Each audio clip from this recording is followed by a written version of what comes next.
बिस्मिल्लाहिर्रहमानिर्रहीम। आज खान साहब की पॉलिटिकल स्ट्रगल का एक बहुत अहम दिन है।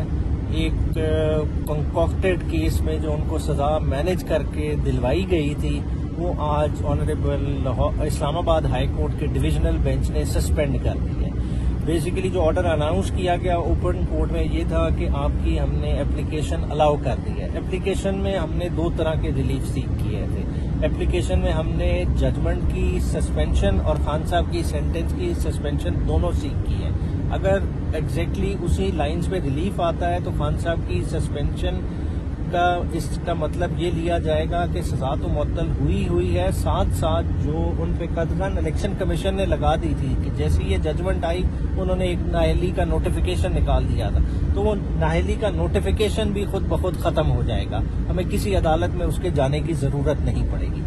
जहां तक एक पब्लिक में परसेप्शन जा रहा है कि जी साइफर के केस में खान साहब को गिरफ्तार कर लिया जाएगा, क्योंकि आप देख रहे हैं कि खान साहब के 180 प्लस केसेस बनाए ही इसलिए गए कि उन्हें अवाम से किसी तरह से दूर किया जाए, और ये दूरी ज्यादा देर तक नहीं कायम रह सकती। जहां तक कि साइफर का केस ताल्लुक है, आज वो उसमें गिरफ्तारी डाल भी लें हमारी रोपकार पहुंचने से पहले कि खान साहब बाहर ना आए, तो आप यकीन कीजिए सुप्रीम कोर्ट में हमारी सीएम मौजूद है होल्डिंग ऑफ रिलीफ की, जिसमें खान साहब के जो तमाम 17 केसेस में जमानतें कैंसिल हुई थी उनको चैलेंज किया हुआ है कि ये जमानतें क्यों कैंसिल हुई थी। ये जमानतें इसलिए कैंसिल हुई थी कि खान साहब उस पेशी पे पेश नहीं हो सके। तो खान साहब पेश कैसे हो सकते थे?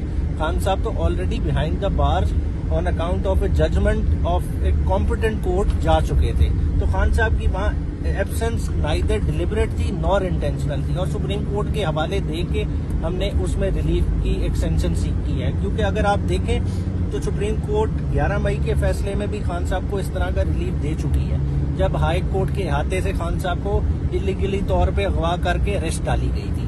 तो तब भी खान साहब को रिलीफ दिया गया था। 11 मई को खान साहब को कहा गया था कि आप आजाद हैं, आप ठहरें रेस्ट हाउस में, और 12 को अपनी बेल्स मूव कीजिएगा। और 12 को खान साहब ने इस्लामाबाद हाई कोर्ट से लाहौर की केसेस की भी बेल्स वहां से ली थी, और इसी तरह का रिलीफ हम दोबारा सीख कर रहे हैं। सेकेंडली आपके सामने है कि क्वेटा की केस में खान साहब ने ऑलरेडी बेल ली हुई थी सुप्रीम कोर्ट से, और खान साहब की जब 5 मई को ये गिरफ्तारी अमल में लाई गई तो उसके बाद खान साहब क्वेटा के केस की 2 पेशियों में नहीं पेश हुए, और उन दोनों पेशियों में मुतवातिर वो बेल एक्सटेंड होती रही है डिस्पाइट द फैक्ट कि खान साहब मौजूद नहीं थे। तो सुप्रीम कोर्ट को भी तो पता था कि वो जजमेंट की वजह से बिहाइंड द बार है, मगर निचली कोर्टों ने सुप्रीम कोर्ट के 3 रुकनी बेंच के 2 अदद फैसलों को मुसलसल इग्नोर किया है, जो कि आर्टिकल 189 के मुनाफी है। तो अगर इन चीजों को सारों को पर्सपेक्टिव में रखते हैं, इंशाअल्लाह ताला खान साहब की ये स्ट्रगल कोई इतनी लंबी नहीं है, वो बहुत जल्द अवाम के बीच होंगे, और इंशाअल्लाह ताला हम सबको वो अपने विजन के मुताबिक एक नए पाकिस्तान की तरफ लेके चलेंगे। शुक्रिया।